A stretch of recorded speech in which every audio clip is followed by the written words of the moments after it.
Hey everybody, it's A-Train. This is a true crime undercover. We got a very, very special show today. We have a call-in guest, don't we, Super E? Sure do. It's Big D, a former police officer, and he's got some stories that he's relayed to me, and I thought he should relay them on our show. Absolutely. Welcome to the show, Big D. Well, thanks, guys. It's a pleasure to be here. Really? Yes, absolutely. Now, Big D, we've rebooted our format like Kramer and Newman, so it's going to be very interesting. Yes, I agree. Yes, we changed our profile picture from a cartoon of Super E to, he's in his basement looking all hard against a concrete wall. You kept the handsomeness on the album cover here. Yeah. Oh, gotcha. Well, you can never escape the handsomeness of Super E. No. Sometimes it's a curse, but most of the time it's a privilege. From time to time, Ernie likes to... sorry. It's fine. Super E, he likes to remind us of how attractive he was. Notice I said was. I noticed that. Wait a minute. Oh, my God. Yeah, Super E thought he was the shit. I didn't think it. I didn't think it. People told me. Yeah, all those real classy chicks walking up and down Washington Street. All right. Let's take the focus off poor old Super E and put it on Big D. Big D. Absolutely. Well, listen. Go ahead, Super E. No, run with it. Go.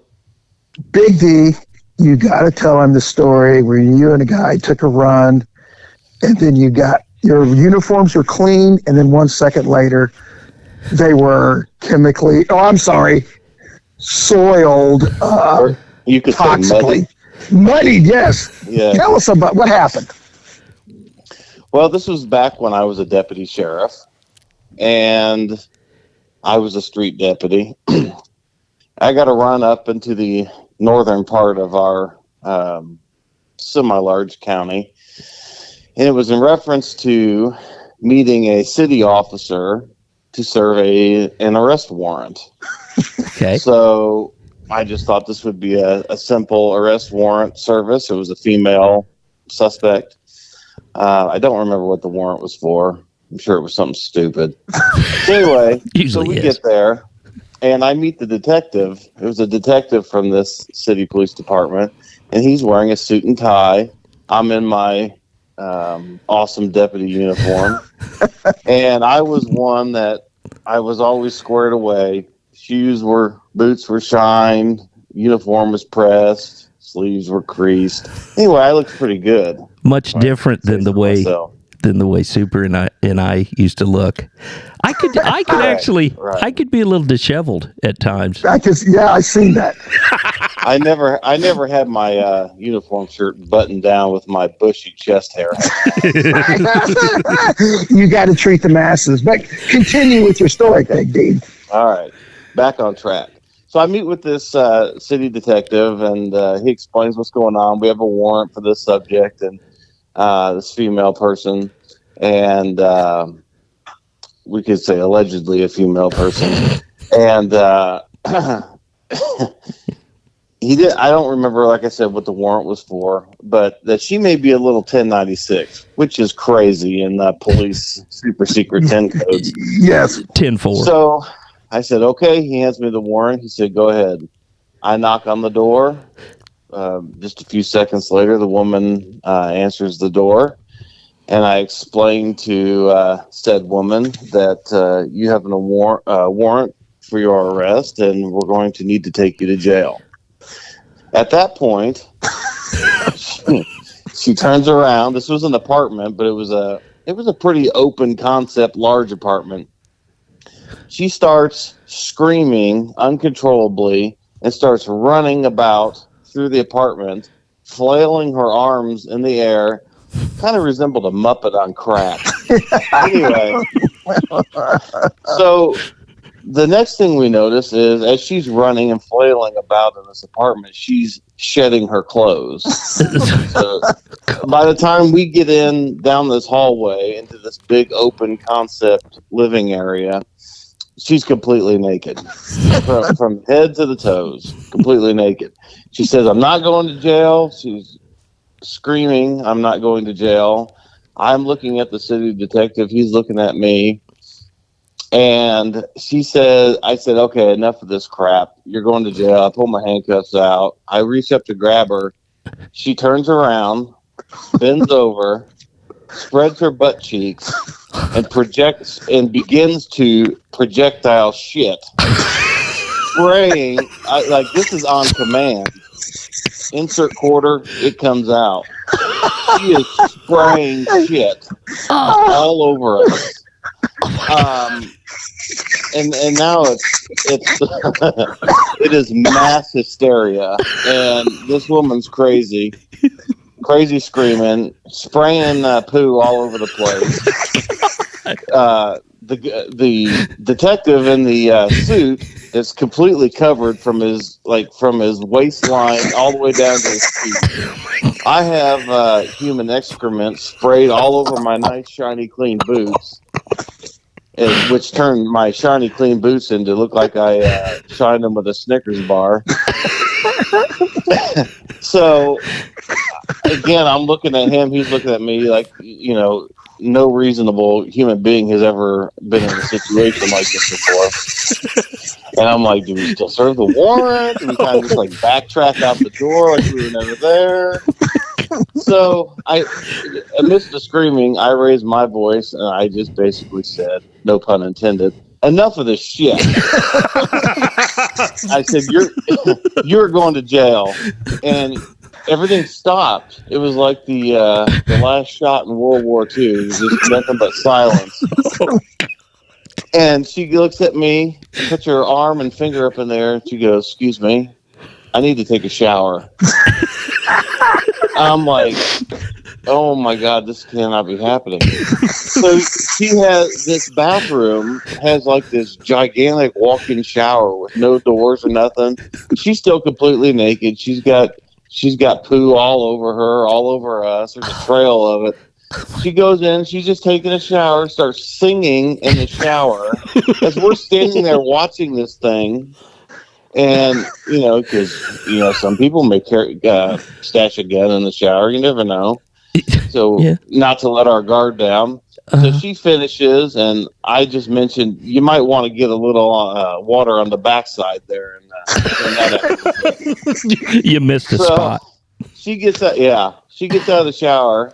I said, "You need to put some clothes on." And she's still a little hysterical. She puts on a nightgown, like a nightie. And I'm like, this is insane.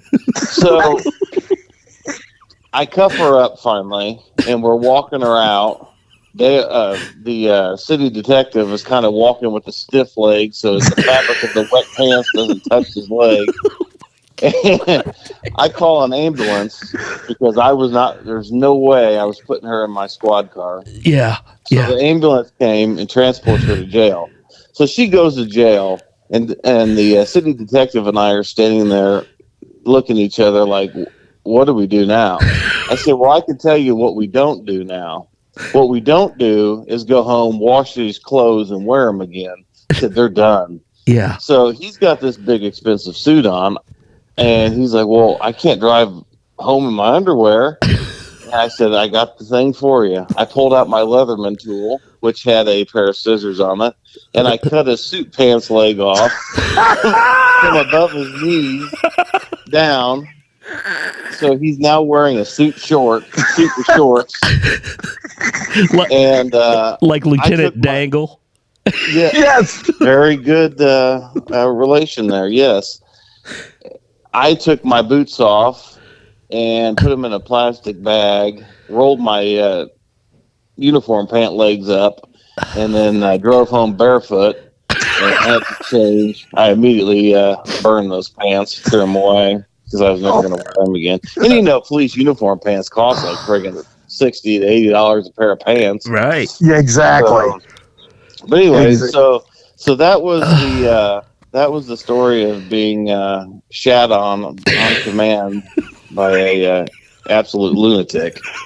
Well, okay, now you're gonna tell the story that involves less poop and hold on more a minute. Sleeping. Time out. A-Train may have some questions. Yeah. Go ahead. Wait a minute. We can't just stop and go on to another story. We can't gloss over it. Go ahead. Okay. Here's the deal. I've heard a lot of cop stories in my day. This might be the best one I've ever heard. Exactly. Okay. Okay, I have to know. So what kind of distance did she get on this projectile poo?